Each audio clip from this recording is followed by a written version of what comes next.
Very, very, very happy to be with all of you today.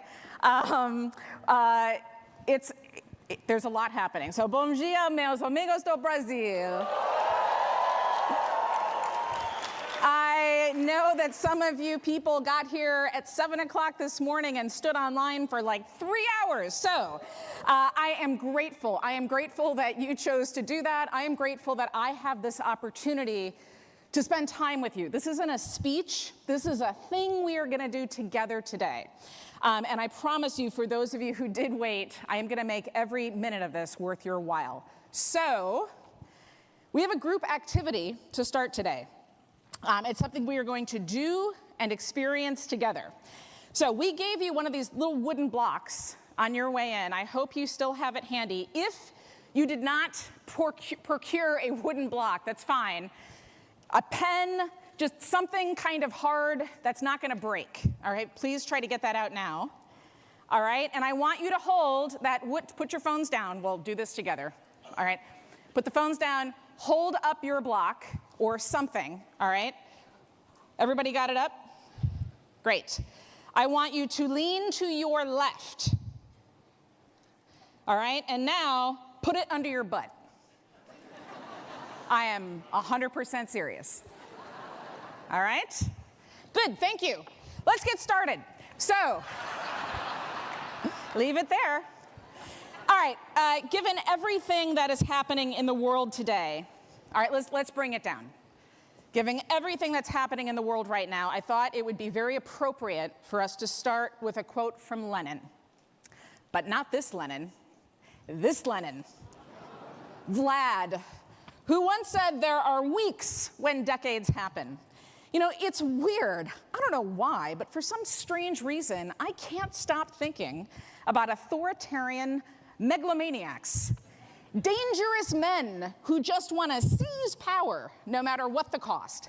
It's really, really weird, right? All right, but it kind of feels that way, right? Weeks when decades happen. That pretty much sums up how we've all been feeling, I think, since we were here together at South by last year. To start with, this was the hottest year in human history again. And that's not the headline. This is the headline. We don't know why it got that hot. Now, it's most likely because of the effects of climate change that are now compounding. We've got greenhouse gases, we've got warming oceans, we've got melting glaciers. One of those men who like to seize power, so he keeps sending satellites up into low Earth orbit. And when they come crashing back to the planet Earth, they burn up and deplete the ozone layer, but that's cool, right? He's okay with that. There are so many climate variables now impacting each other that we have moved beyond simple explanations for what's happening. This was a magazine cover. All right, I was at the airport, I'm walking to my gate, totally stopped me in my tracks. This is a Consumer Reports guide on how to eat less plastic. We need instructions on that now. In some extreme cases, they have discovered that there's about a disposable spoon's worth of plastic now lodged in some people's brains. Can you imagine going back in time and telling Leo Baekeland, the inventor of plastic, that in the future, people would need advice on how not to eat it? Let's talk about human enhancement.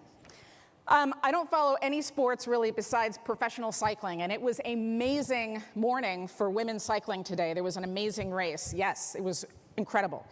Now, all cycling, not women's, but professional cycling has been plagued by doping over the years, and doping is still in a lot of sports. So a bunch of venture capitalists and some tech bros got together and said, fuck it. Why don't we just make a competition where we get people to jack themselves up as much as possible with steroids, CRISPR gene therapy. Let's basically say, let's see if we can enhance a human being to a maximal point without killing them. And then released those enhanced athletes to compete against each other. I didn't make this up. I couldn't make this up. This is a real thing. It's called the Enhanced Games, and it's supposed to happen later this year, which means we are going to reward people for pushing human physiology beyond our current biology. Friends, our civilization is starting to change in ways that we can't explain, and it's happening fast. And as a result, the rules by which our society has always operated, they're starting to break down. The rules are breaking down because we have now entered a liminal space that I call the beyond. We've crossed the threshold between the world before and the world that's being created as a result of science and technology and the decisions that we are making. Last year was the start of humanity's transition into the beyond. So a year ago, I stood on this stage and we talked about 3 general purpose technologies: artificial intelligence, biotechnology, and advanced sensors. And ultimately, they would converge to become a platform for further innovations. And as that convergence happened, they would form a technology supercycle, which is a decades-long period of economic expansion, which would create a wave of growth followed by an eventual correction or realignment. So we're in it now. We have entered that period of expansion. And what's up is down, what's down is up. It explains some of the things that we've been seeing out in the world. And as a result, in the past year, we've traded in FOMO, the fear of missing out, for FOMA, the fear of missing anything. And that's why it feels like there are weeks when decades happen. I'm already making everybody really uncomfortable, right? I can hear it. You're thinking like, it's been 5 minutes. We have 55 more minutes to go, and we have already hit peak doom. So hey, everybody. I'm your favorite happy-go-lucky, optimistic futurist, Amy Webb. Super nice to meet everybody. If we haven't met yet, here are 3 quick things about me. So I'm a quantitative futurist and the CEO of a new company. Yes, as of literally right now, we have a new name. It's the same company and the same amazing group of brilliant people, but we have changed our name. So as of right now, we are Future Today Strategy Group, or FTSG. Thank you. We also have a new website that just went live, and on our website you can learn, actually on our website, this is the blob, which I love. You can watch that for a while. But we have a ton about strategic foresight. As all of you know, we give away a lot of our resources for free and a ton of our research for free. So this will give you a deep down explanation of what it is that we do at FTSG. But in a nutshell, for us today, here's what that looks like. We track signals using an obscene amount of data. And we use our methodology to model and identify long-term trends. So in our world, trends aren't trendy. Trends tell you what you can know in the present. So that's what's influencing the future. But trends on their own aren't super useful. We combine them with the things that we don't know. Those are unknowns.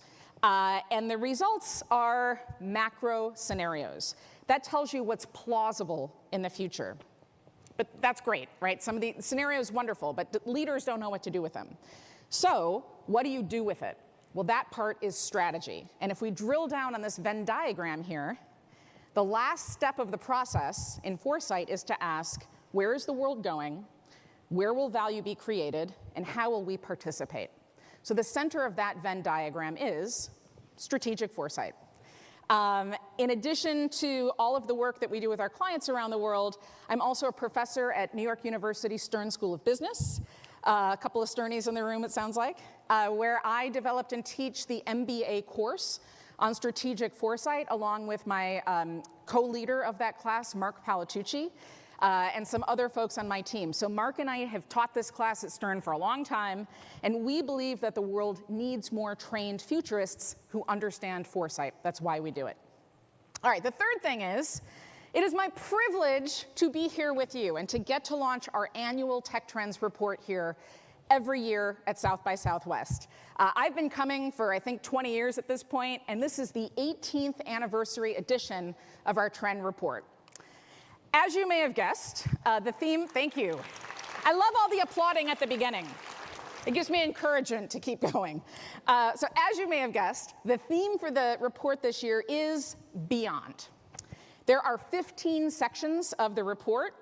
We have it divided into two sections, so there are two broad sections. So there's technologies, there's metaverse, there's Web3, there's AI, there's bioengineering, computing, all things having just to do with trends in those technology spaces.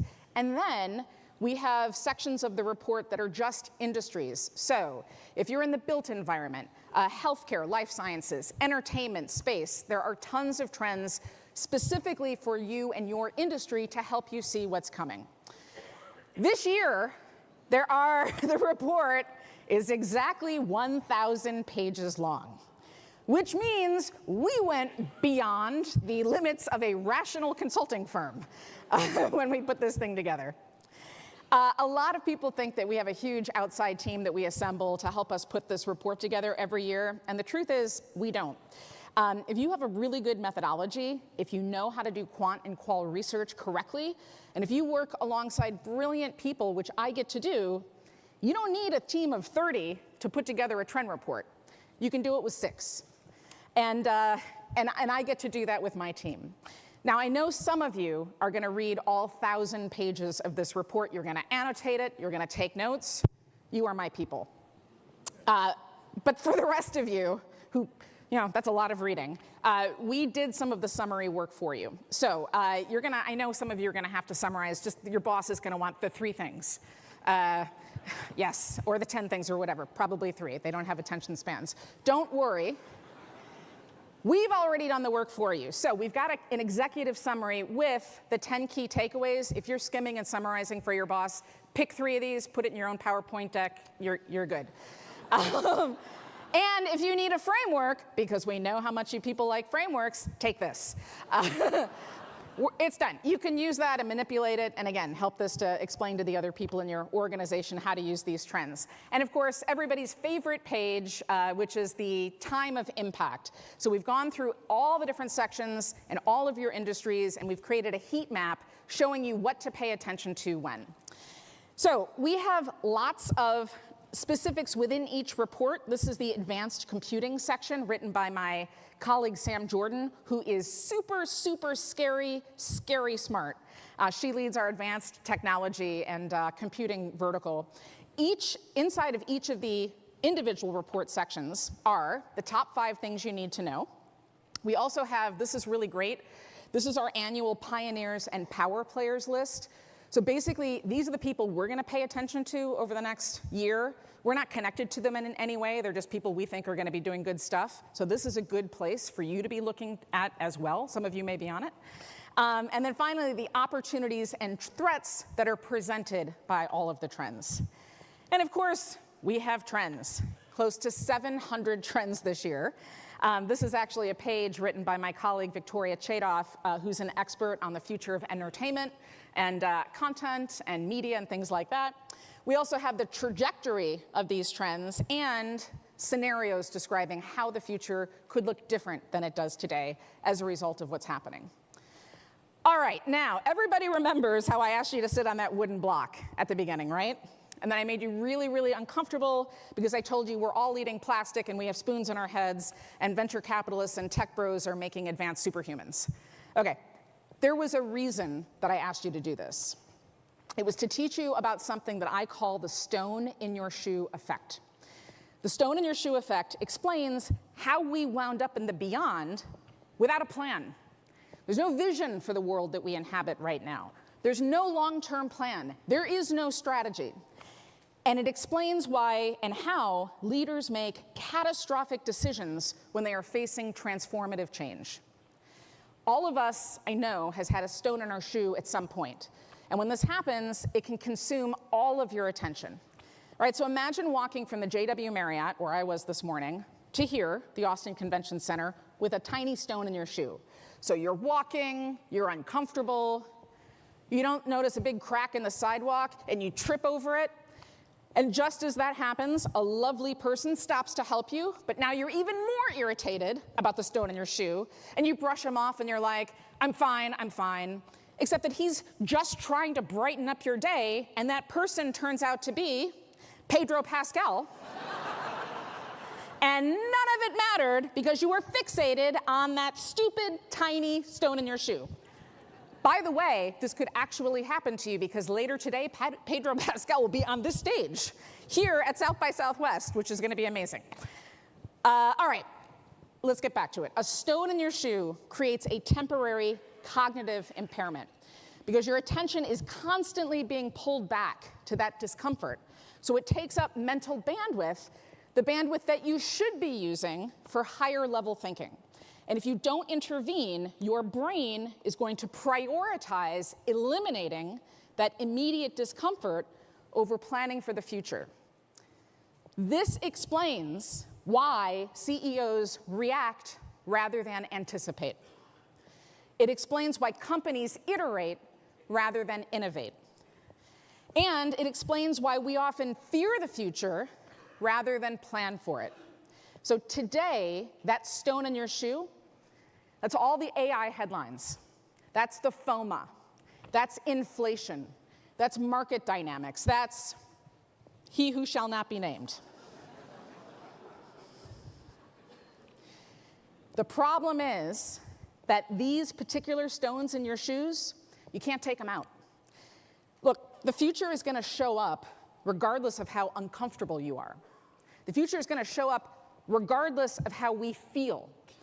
To deal with the stone, you need to maintain your center while acknowledging external forces. And you need to enter into the distraction in order to transform it. These are core principles that we practice together at Future Today Strategy Group, and they are also a vital component of strategic foresight. And we're going to practice those core principles together today. My version of stone in the shoe is called sit on a square. That's why I asked you to put those wooden blocks under your butts. Because in the beyond, you're gonna feel uncomfortable. You're gonna feel FOMA, and if you don't intervene, you're going to lose your ability to shape the future. So we're gonna get into it now and explore the tech trends of the beyond. And I'm gonna invite you to keep sitting on that block. Now, I did this at home.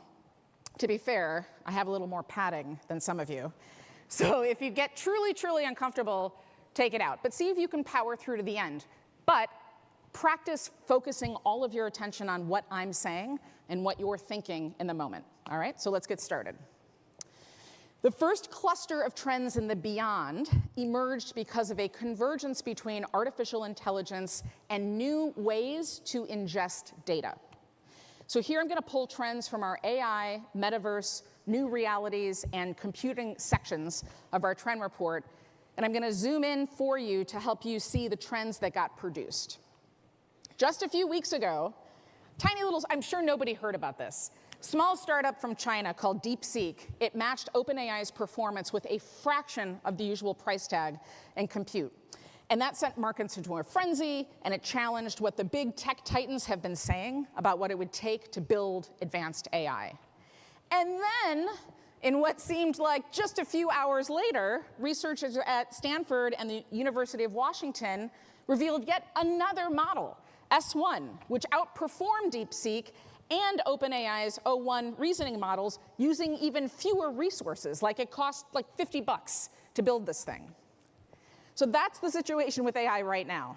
What's bleeding edge today might be old news later today.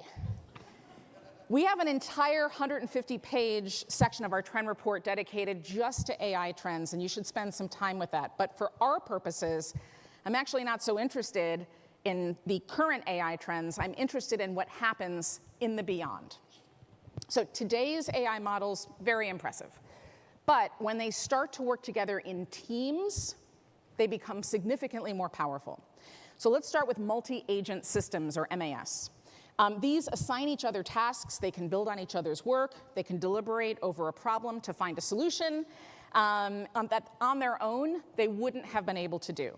And they are designed to work without a human in the loop. So keep that in mind. DARPA recently did a multi-agent system experiment. So there were 3 agents, Alpha, Bravo, and Charlie. And they were supposed to go out into a virtual environment and find and defuse bombs. And just like in the real world, the bombs could only be deactivated by using specific tools in the correct order. So the simulation starts, these agents self-organize. Alpha announces to the team that it found a bomb, and then it asked Bravo and Charlie what to do next. Bravo said Alpha should use a tool, and so forth and so on and on they go. And eventually, they defuse the bombs. So good job, agents. But then, the agents changed their strategy. One of the team members made a decision without a human in the loop. So if the goal was defused bombs, then rather than going out there looking for new bombs, the team just decided to find ones that were already done. So basically, they figured out how not to do any of the work and still get the credit for it. How about this one? There's a startup called Altera that unleashed hundreds of autonomous AI agents in Minecraft on a server to study collective intelligence. So just like in the DARPA experiment, these agents spontaneously organize themselves. They formed alliances, they built a trade network, they actually drafted a constitution using Google Docs, and they made up laws to keep the peace among the other agents. One cluster of agents even came up with memes and spread them around to their fellow agents. So this is all very, very cute, right? Agents, they're just like us. And just like us, some of those agents behaved very badly. Again, without a human in the loop. They spread misinformation, they evangelized a made-up religion, and they sowed discontent. And all of this happened very, very fast. Now, while this simulation was super powerful, it was still constrained. And the reason that it was constrained is because of our pesky human language. At the moment, multi-agent systems have to communicate in human languages like English. The problem is, human languages, they're super clumsy. They are imprecise, and sometimes they can be inaccurate. So here's an example. That's a big ant, and that's a big elephant. So the word big, right, means totally different things if you think about context. And it doesn't matter what language, it's basically always true. So here's Japanese. The word for big is oki, which is what I've highlighted there. Same situation, right? That's a big ant, that's a big elephant. German, Portuguese, Arabic, Hebrew, all the different languages, same issue. But if we use math instead of a human language, it actually helps these systems work better. And there are lots of different ways to do this. Here's just one that I made that uses statistical distribution. So where you have these different definitions, and basically the ant or the elephant is big if the size is greater than the mean plus 1 standard deviation for its category. I promise no more math the rest of the time. Here's why this matters. When humans talk to each other, if we're talking about a big ant or a big elephant, we understand that the word big means something different. But computers don't understand that yet. And it's confusing to them. So what winds up happening is it slows them down. So forcing a multi-agent system, or any AI, to talk to each other in human languages, they have to split up a prompt into a series of tokens. Tokens get turned into mathematical descriptions, and then the computation happens. So this wastes time and energy. To solve that bottleneck, Microsoft just invented a new language called Droid Speak, which is basically math. Multi-agent systems are able to communicate now almost 3 times as fast using something like this than our lumbering human language getting in the way, which means if you extrapolate this out, that multi-agent systems are able to work about 100 times faster than your average human. Here's the kicker. Turns out multi-agent systems and a lot of this advanced AI and the beyond, they actually don't need human language at all as their primary data inputs. This is where the advanced sensors come in. So data are now abundant and invisible. So here's an example of data ingestion in the beyond involving a corgi named Kevin. You can inject Kevin with what I can only describe as a microscopic Fitbit. This thing has an array of sensors on a chip that transmits real-time doggy fitness data. It tracks heart rate, it tracks breathing, it tracks activity level, and it can transmit those data to other agents in the system. So let's say that Kevin the corgi has been putting on some weight, and canine Ozempic is still, a couple years away. So maybe that multi-agent system decides that Kevin needs to get some exercise. So it communicates with the sensors in your smart TV and automatically turns on a YouTube channel with dog videos and a constant stream of barking, which makes Kevin go bananas and results in about 30 minutes of vigorous exercise every single day. Now, this is an experiment, but remember, the technology for this is being built right now. And in the beyond, a multi-agent system making use of Kevin's sensors, it's not going to have to speak English or Corgi, because it'll communicate using something more like droid speak instead. In order for AI to really advance, AI is going to have to be physical to work better. Right now, AI systems, they can't autonomously make decisions involving behavior and actions because AI doesn't have any experience in our physical world, which means no lived experience, no intuition, no common sense that you would get with years of living the way that we do in the spaces that we inhabit. AI doesn't get nuance or emotion, the things that influence our decisions. In our human world, situations are dynamic and unpredictable. And AI are not yet great at physical cause and effect because they rely on correlations rather than causal reasoning. So one solution is ingesting physical data into AI systems. So here's an example of physical data. These are human bodies interacting with real-world objects. So these are humans, humans just being humans, moving our legs, sitting, going beep, boop, boop, boop, on a computer. This is research on something called robust human motion reconstruction. And it's out of Meta and ETH Zurich. And it analyzes in a very fine detail individual body part movements, and then it fills in those movements and cleans up all the noisy data. What researchers are trying to build is something called Embodied AI, which is an AI system that interacts with the physical world through a body or a physical form. And they're doing that now using a ton of new techniques and protocols. These are all really, really important. Robust human motion reconstruction, vision action language models, multimodal large language models, and something that you will be hearing a lot about over the next 12 months, which is model context protocol. So this is a single protocol. It's kind of like HTTP for the internet, back when the internet was being born. This is an open standard that can securely connect AI tools with all these different data sources from sensors.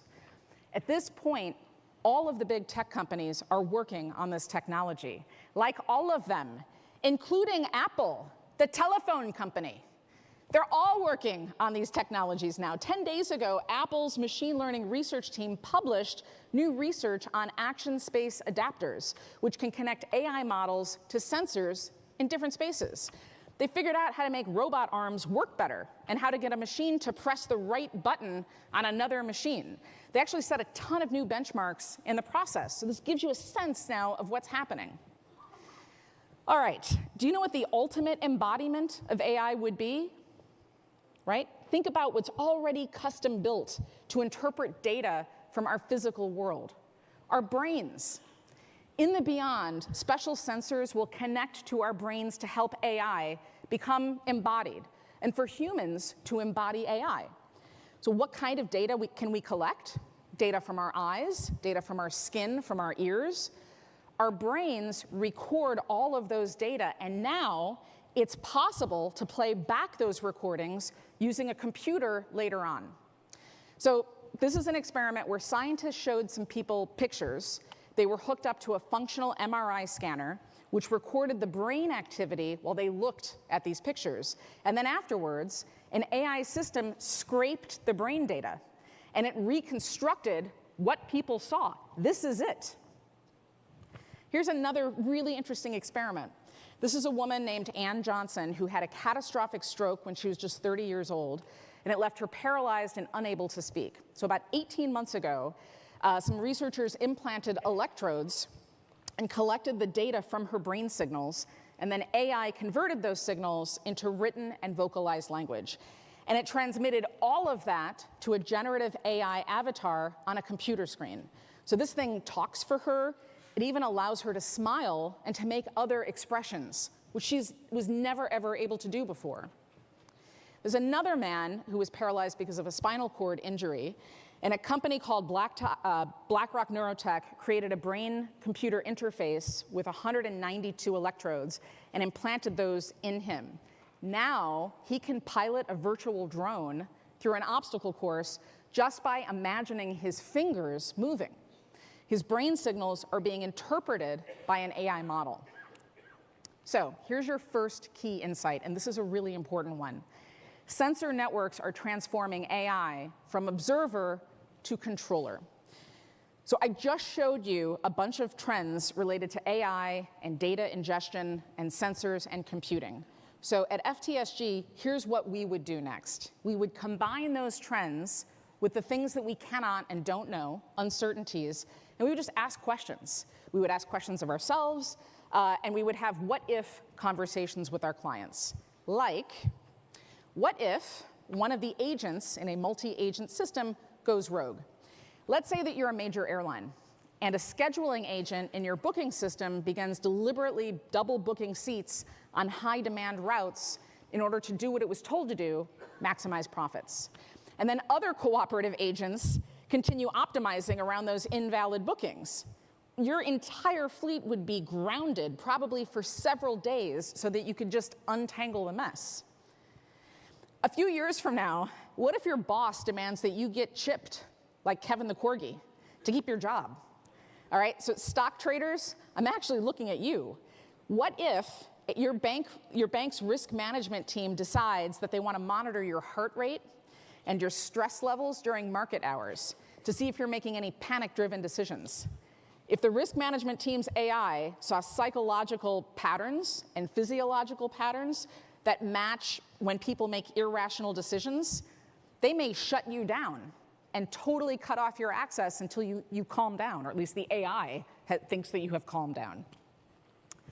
So that was the first set. Let's move on to the second.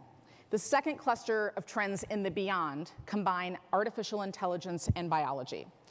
Last year at South by, I introduced you to generative biology, which is kind of like generative AI, but for biology. In the past 12 months, there has been a shocking amount of advancements that has pushed science beyond its previous limitations.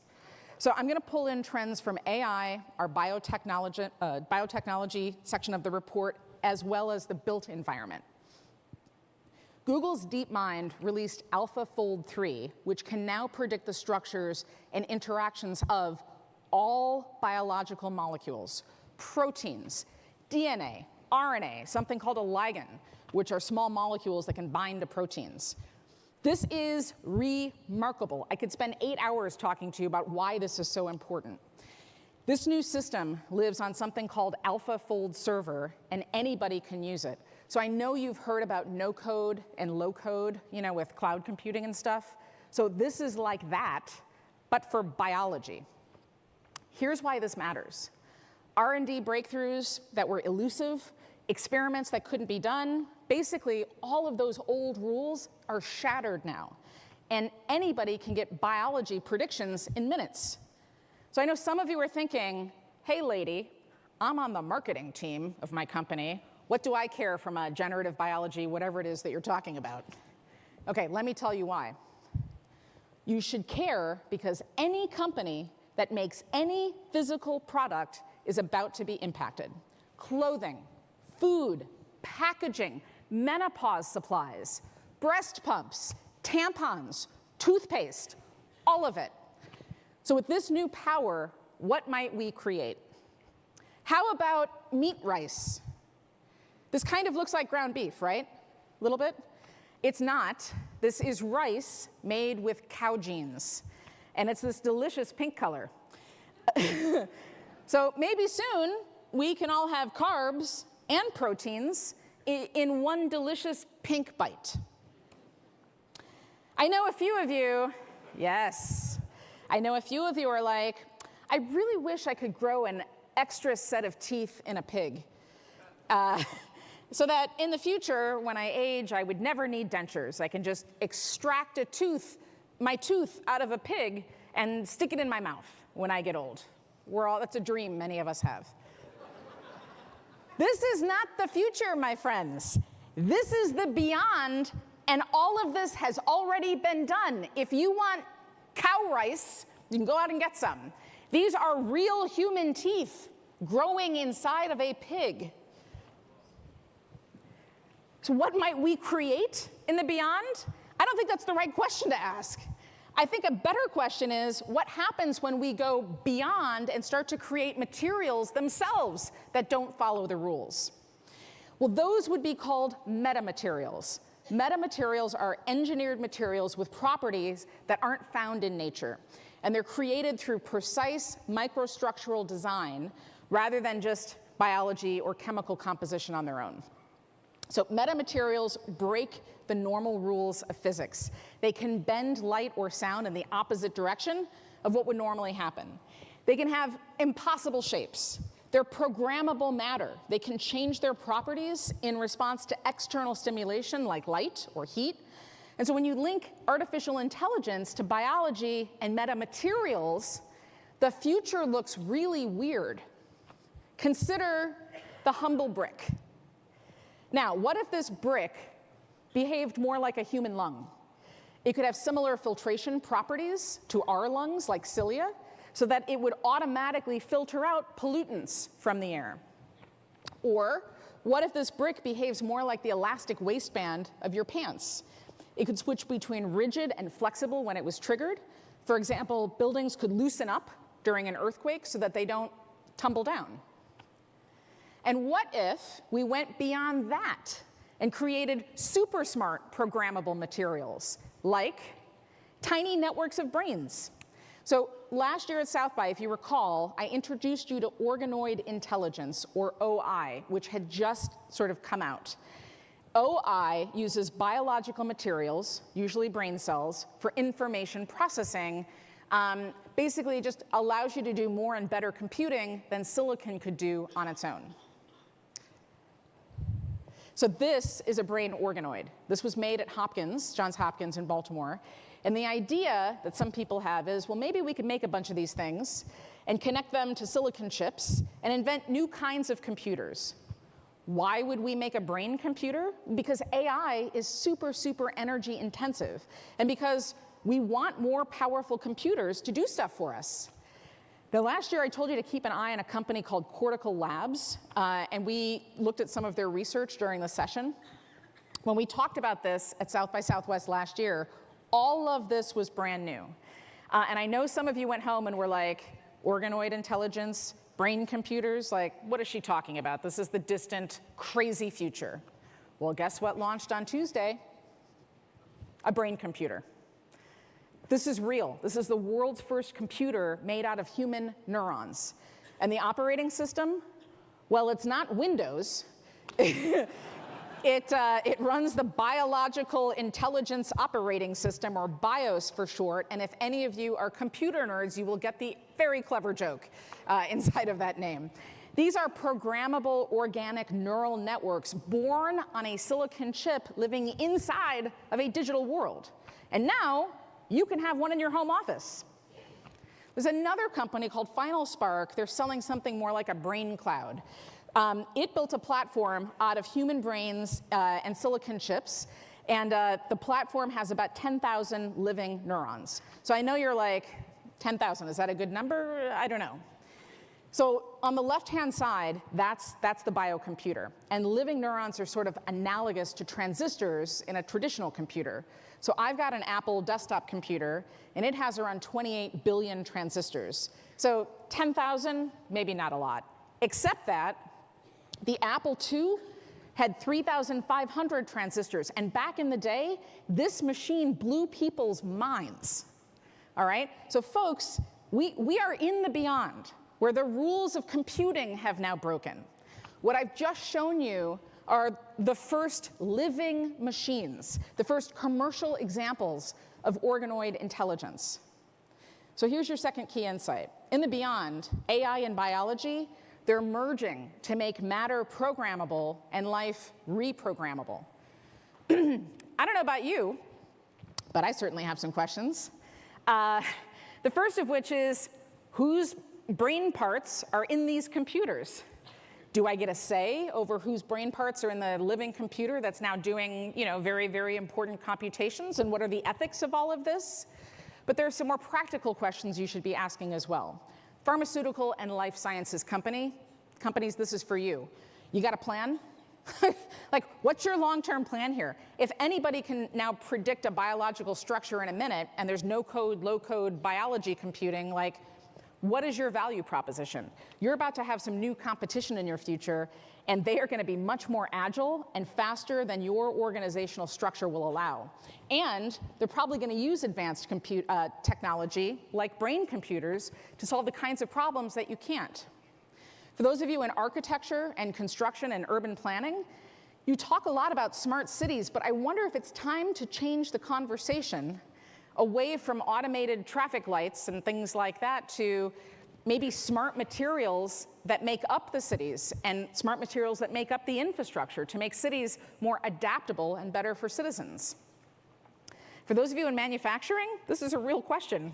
Should you let engineered microorganisms run your supply chain in the future? Something to think about.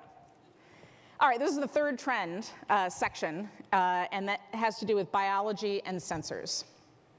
So I'm going to pull trends in from our mobility, robotics, and drones section, from computing, and from biotechnology, and we'll see what those convergences produced. Who remembers this little guy? Some of you do. This is a skin mask for a machine made out of real human skin cells.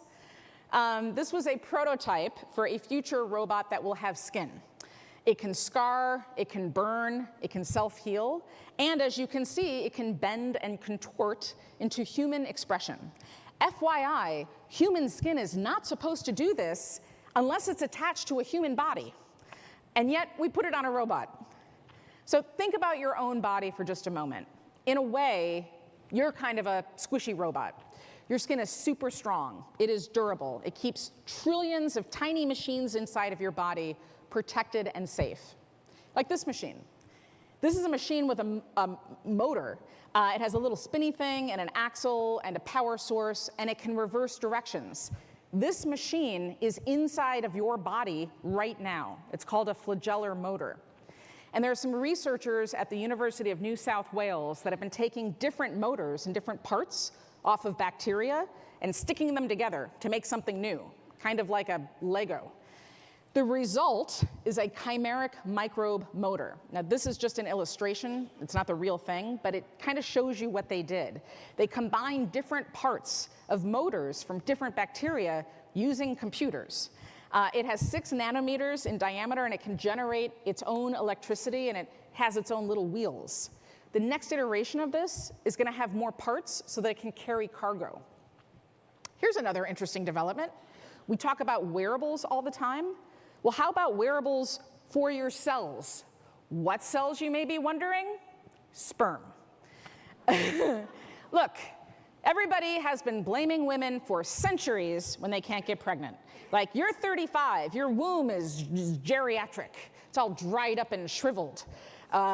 Or just like America's poultry farms, you created your own egg shortage. It's on you.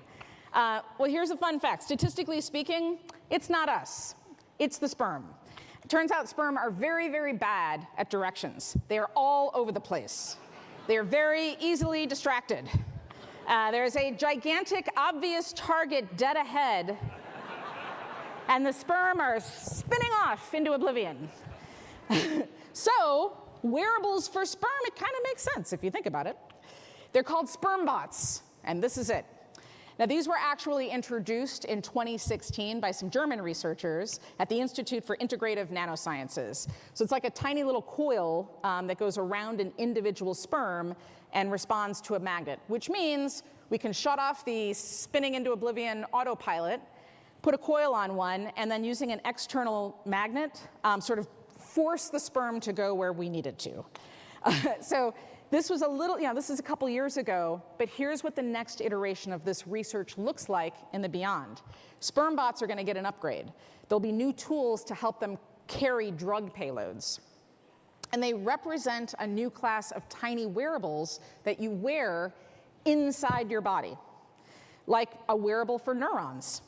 These are from MIT, and they wrap around parts of neurons without damaging them. So basically, you inject thousands of these tiny devices into the body, and then you take something like a flashlight and you shine it outside the body, and these the wearables, they roll up to an exact shape. Why would a cell need a wearable? Because it's actually a much better technique than old school pharmaceutical medication, which was built for many people versus just one. So if you have Parkinson's disease, Parkinson's is very, very, you can treat symptoms, but you can't reverse it or do anything about it, really. So this gives us the opportunity to target and to stimulate very specific neurons in the brain, which means potentially new treatments, better treatment options for people with Parkinson's and other diseases that involve dysfunction in specific neural circuits. So if you stimulate just the problem areas, you don't damage the rest of the healthy tissue, you just get it to do what you need it to. This will eventually give amputees better control of prosthetic limbs. It'll give precise stimulation of sensory neurons to provide more natural feedback to the wearer about touch and pressure and temperature. And maybe it'll give us some other options too. Like, what if you wanted robotic tentacle arms, like Octavius here?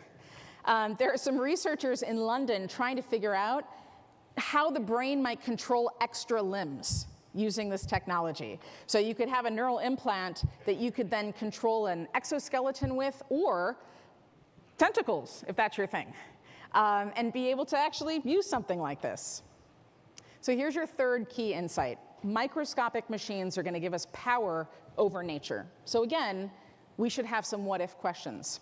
Some of you in the room are from auto manufacturers. So I know this is going to sound like an insane question to you, but have you considered skin as an alternative to steel?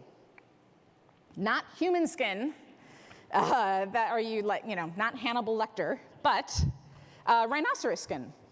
So I'm not suggesting that we go out and start killing rhinoceroses, but you could lab grow rhinoceros skin about 2 inches thick with natural oils that would prevent against drying and cracking, and it can withstand the sun. So basically, if you had something like that and drape it around a metamaterial, you could probably make a vehicle that could crash, but the people inside would never feel the impact. Some of you in the room, I know, are from Google, from Apple, from Microsoft, from Amazon, so I've got a question from you.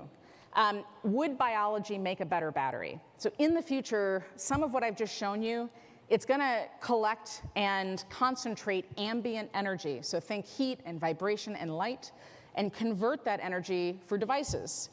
So if you think that that is possible, if the answer to that question, like could this happen, is a maybe, then you should actually put that on your innovation roadmap now, at least to start investigating it, because it could fundamentally alter design and engineering. And this is an area of disruption that I know you're not paying attention to, and it's going to potentially make you vulnerable to outsiders. All right. So we started with the technology supercycle and the convergence of 3 areas of technology. We explored the beyond through the new trends resulting from all of this.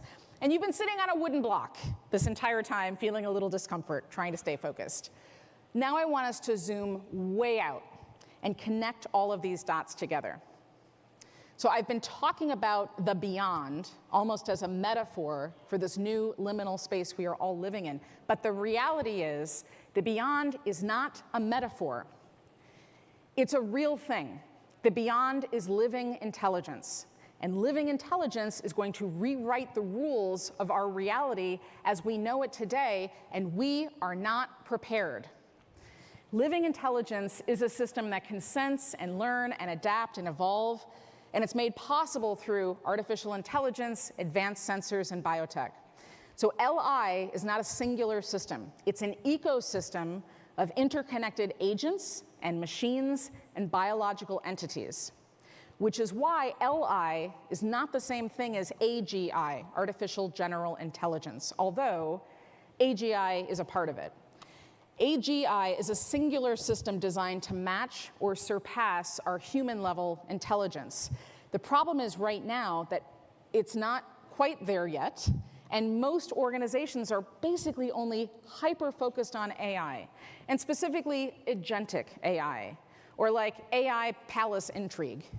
Nobody's zooming out to see the bigger picture of how this all evolves. And that's a real problem because it means that we're not starting to think through how the decisions that we're making today could unfold and how that potentially sets us up for serious problems in the future. LI is going to wind up shaping the future decisions of every leader going forward. Every company, every government, every industry. And we have to take the time to think about how these decisions are going to shape the future world that we all inhabit. Now, there are a lot of different sectors that LI will help accelerate. Energy for one, healthcare, CPG.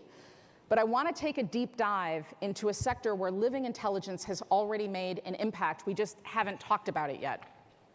And that's robotics.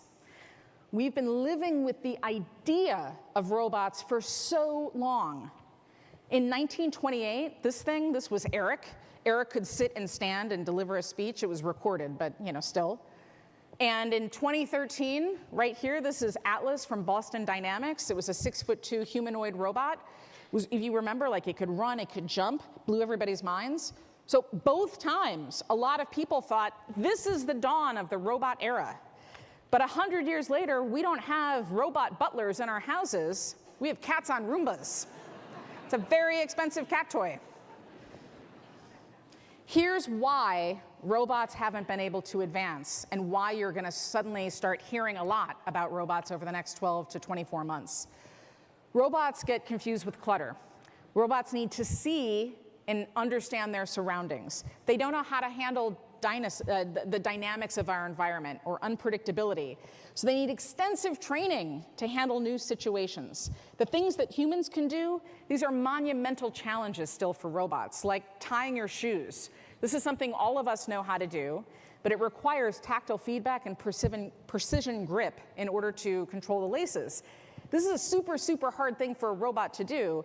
And just a few weeks ago, Google DeepMind figured out how to train a robot to tie a shoe. Now it's actually a huge breakthrough in robotics because of all the things I've just been telling you about. I know this doesn't seem like a big deal, but this is a huge, for those of you who pay attention to signals, this is it. This is a huge signal about what's going to happen over the next 1 to 2 years.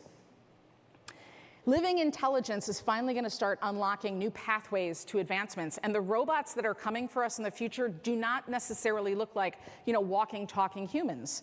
This is a robot that is part fungus and part machine, and it was made at Cornell. It's a biohybrid robot that has a brain made out of mushrooms. So the mushrooms mycelium, they're the little threads, they were grown into the hardware, and they respond to light. So as that light was pulsing, the robot is jumping and moving around.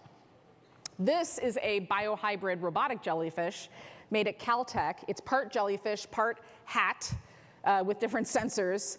And you might be wondering, who needs a cyborg jellyfish? Well, we've got climate change, and we can't get to parts of the ocean very easily to collect data. Jellyfish don't have brains. They don't sense pain. So if we attach, they're basically like data collection vessels. So if we send them to different parts of the ocean, they can send back to us data about how our oceans are changing. All of these biohybrid robots are experimental for right now, but if you talk to any tech executive, and I spend a lot of my time talking to tech executives, everybody is now saying that this is it. The platforms, the technology, the hardware, it's finally ready. This is the decade that we are likely to see actual robots, some of them humanoid, some of them taking other forms, because of vision action language models and multi-agent systems and the context protocol and all the things that I've been telling you about today. Sometime this year, NVIDIA, probably around the summer, they're going to have a specialized computer that's specifically built to power robots. So robots are going to be more adaptable. This is a Kobe bot and a LeBron bot built at Carnegie Mellon using NVIDIA technology. Robots are going to be more human-ish. This is a prototype from a company called Clone. The design of this was obviously inspired by human anatomy. So what you see are muscles kind of twitching, which is kind of gross or maybe exciting, depending on your point of view. And my fellow Americans, this robot is for you. I know how much all of us love standing on very long lines at CVS or Rite Aid, waiting endlessly for a human to put pills into a container. And then we wait endlessly for a different human to put a sticker on a package and then put them into bins that are supposed to be alphabetized and they're not. And then you show up at the thing and you're like, I'm here to pick up my prescription. And they're like, it's not ready, except that you can see it right there. But your last name starts with a W and it's in the C container, right? We all love this. This is a fun, fun part of being an American. Well, China has solved this problem for us, Americans. This is a pharma bot called Galbot G1. It's a robot with both the knowledge and dexterity of a human pharmacist. So this thing can do the work of 3 or more people, and it doesn't make mistakes. It'll tell you how to take your medication, when to take your medication, specifics just for you. So as you know, it's the big tech companies building all of this with a handful of smaller companies. And you might be wondering why. Why is suddenly everybody now talking about robots and talking about artificial intelligence? And the answer is they need robots or something like robots to achieve artificial general intelligence, AGI, because AGI is where the money is for them. Artificial general intelligence, it doesn't exist without embodiment, much in the same way that our human intelligence doesn't really exist outside of a body. And this is problematic. You know, we're all talking about trust and ethics in a world with AI. Robots we can see, though. Robots are surprising and dazzling, and we put cats on them. We're probably going to ask fewer questions when we start interacting with these robots because they're cool. We have to remember to ask the questions so that we have the types of features that we want. Embodiment needs living intelligence to truly advance. Now, the big tech executives are all being cautious. They're saying we probably won't see commercial robots until the year 2030. But do you know what? The year 2030 is only 5 years from now.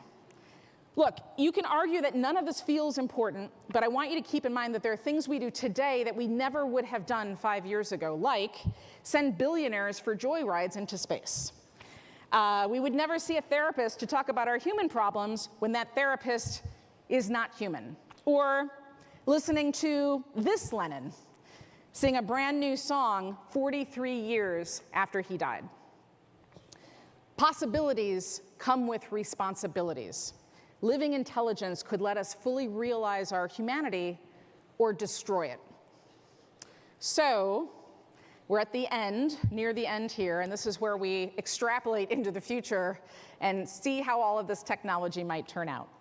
Now, you know now what a scenario is, because we talked about it at the beginning. The goal of a scenario is not to get the future exactly right. It is to get your decisions right in the present. So let's go to the year 2035 and combine all the trends that we just went through and living intelligence and explore the future using 2 different views, starting with perfect sound. The year 2025 was really, really noisy. Screaming babies on airplanes, leaf blowers at all times of the year when there are no leaves on the ground, the worst sound, and loud restaurants, so loud you can't hear anybody that you're with. So in 2025, everybody was wearing noise-canceling headphones, and sometimes not even listening to music. They were just wearing them to block out all that ambient, loud sound. But then they couldn't hear the other sounds around them. So a group of sound engineers got together with materials engineers, and they invented the sonic sanctuary, also known as the SS. The SS creates perfect acoustic environments everywhere. There are speakers everywhere, and they're all hidden, so they don't obstruct your view of anything out in the world. And they eliminate noise pollution while allowing conversations without eavesdropping. And they don't just cancel noise. They can be tuned to generate emotions in us. So the ancient art of forest bathing in Japan, people do this in city parks. They hear the birds, they hear the gentle rattle of leaves, and they get a little hit of serotonin every time they go. It's pretty miraculous. Look at how happy she is. Local towns and cities built calming parks. Restaurants used the SS for mood enhancement during meals. And at concerts, artists used the SS to generate a deep sense of community. The SS was so successful that local governments and state governments and the federal government, they all wanted public-private partnerships. So governments subsidized the installation of speakers everywhere since they were so effective. And business said sure, because businesses sell things, and businesses wanted to sell more speakers. That public-private partnership, that decision, was a turning point in human civilization.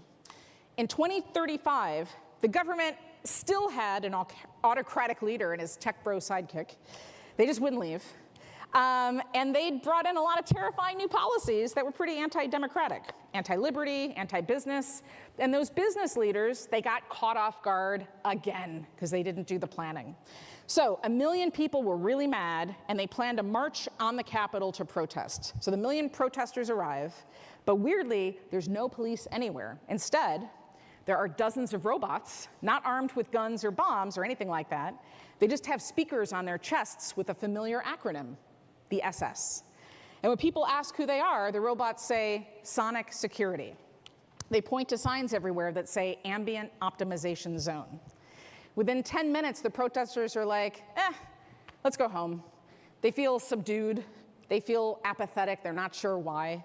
But those original engineers, they know exactly what's happening. It was the SS being used by government across imperceptible frequencies and those subtle metamaterial-generated sound waves. They bypassed human consciousness, increased compliance without anyone realizing it. And that's how a technology meant to silence your neighbor's leaf blower ended up blowing away your constitutional rights. But hey, at least you can hear yourself think now about nothing, if that's what you want to do. All right, let's do one more, because I know these are fun for you. This scenario has to do with climate change. So again, I'm going to pull in trends and threads from everywhere. So getting elected leaders to agree on CO2 reduction was a Sisyphean task, and it always had been. Either these leaders agreed and a new president came in, or they withdrew support, or they disagreed and the problem just never got addressed. So in 2025, a group of business leaders, recognizing that their profit margins were dependent on climate stabilization, they decided to solve the problems themselves. These smart business leaders, who came from a diverse group of industries, they created an alliance. They agreed to invest in R&D to advance metamaterials, to advance bioengineered organisms and machines, and they agreed to partner with each other to collaborate and to share research findings back to the group to accelerate progress for everyone. And that decision was a turning point in human civilization. Now in 2035, multi-agent AI weather systems manipulate cloud formation. Extreme droughts, gone. Wildfires, mercifully a very bad memory from the past. Buildings are being retrofitted with metamaterials like solar-absorbing panels that collect energy during the day and then allow the whole building to run off the grid at night. Remember those bricks that were like lungs from earlier? That technology is everywhere. Beijing now has the cleanest and purest air in the entire world. There are tons of smart shape-shifting structural materials. This is Morioka, a town way up in northern Japan that has some of the highest seismic activity on the planet. Now when there are earthquakes, there's no danger because the buildings just sway along with the rumbling. This business alliance did a great job getting fast action to climate change. They got governments to deregulate, to get out of the way so that progress could be made faster. But remember, their motivation was not totally altruistic. It was to optimize profit margins and to improve ROE, return on equity, for investors. Government agencies that would have created the safeguards, they got gutted, they got disbanded. It's not that everybody forgot about long-term strategic planning, they just optimized for immediate financial gain. Now look, people don't like chaos. They tend not to like fast, sweeping change. And in a chaotic environment, you wind up with stark polarization. And usually, in that case, people develop new beliefs and new tools to fight back, like extreme weather ransomware. The Pure Flow Patriots are a militant group that combines libertarian extremism with raw water activism. And they spread conspiracy theories about how municipal water treatment is a form of population control financed by the big chem industry. And they threatened to unleash unending storms over Lake Michigan and flood Chicago if all purification chemicals weren't removed from the public water supply within 48 hours. So now here we are in 2035, where the forecast is partly cloudy with a chance of domestic terrorism. Thanks, technology. So that was fun, I know, for everybody. Here's the big theme from these scenarios. On our current path, we are headed straight into a future tragedy of the commons, where a handful of people are going to act in their own self-interests to exploit our future shared resources. Living intelligence, it is not like water or air. Living intelligence underpins things. It makes decisions on our behalf, and it's not going to follow the rules that we currently understand. If history proves correct, we are going to ignore living intelligence until it's too late. So this is not the time to sit back and throw up your hands in the air and say, there's nothing we can do. At FTSG, our best research and our best models suggest that the decisions that get made in the next decade are going to determine the long-range fate of human civilization. Now, my partner at FTSG, Melanie Subin, she's the leading expert in psychological safety and strategic foresight. And at this point, she would say, you have to start creating space to have conversations where you can challenge your cherished beliefs. If you do not start doing that, you are going to be surprised at every turn when something happens, and you're going to make the wrong decisions. Strategic foresight is the very best tool that we have right now to make the right decisions, because it's better to be surprised during a scenario simulation than totally blindsided by reality, which is why from this point forward, I need you to pay attention to what's happening.